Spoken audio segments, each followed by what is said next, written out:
जय श्री कृष्णा, जय श्री राधे। पुरुषोत्तम मास महात्म्य अध्याय 14। श्री नारायण बोले, राजा इसी प्रकार चिंताग्रस्त रहता था कि एक समय वाल्मीकि ऋषि उसके यहाँ आए। राजा ने जल्दी से उठकर भक्ति सहित उनके चरणों में नमस्कार किया।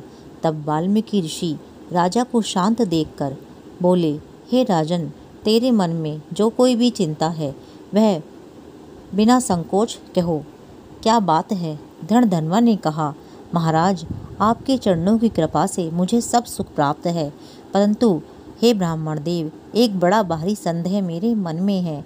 सो उस वन के तोते के मुख से लगे हुए शूल को आप दूर कीजिए। वाल्मीकि ऋषि राजा के ये वचन सुनकर बोले, हे राजन, पूर्व जन्म में तुम द्रविड़ देश में एक ब्राह्मण के घर उत्पन्न हुए थे। सुदेव तुम्हारा नाम था। तुम धार्मिक, सत्यवादी, जितना मिले उतने में ही संतुष्ट रहने वाले थे। तुम्हारी स्त्री उत्तम गुणों वाली गौतम ऋषि की पुत्री गौतमी नाम से विख्यात थी। गृहस्थ आश्रम के धर्म में चलने वाले सुदेव को कितना ही काल व्यतीत हो गया, किंतु उसके कोई संतान नहीं हुई। एक दिन आसन पर बैठा हुआ अपनी स्त्री से सेवा कराता हुआ थका हुआ सा वह ब्राह्मण कहने लगा, हे सुंदरी, संसार में पुत्र से परे कोई सुख नहीं है, क्योंकि तप दान से उत्पन्न पुत्र परलोक में सुख देते हैं।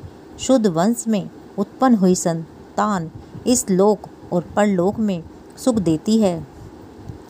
उस श्रेष्ठ संतान को न तो मैं प्राप्त कर सका तो मेरा जीना ही बेकार है।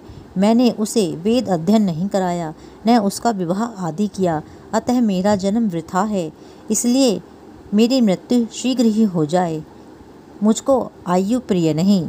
इस प्रकार अपने पति के वचनों को सुनकर उस सुंदरी के मन में अत्यंत दुख हुआ और बोली, हे प्राणेश्वर, ऐसे तुच्छ वाक्य ना कहिए। आपके जैसे वैष्णव शूरवीर कभी निराश नहीं होते। हे विप्र, आप सत्य धर्म में तत्पर रहें। आपने तो स्वर्ग जीता है।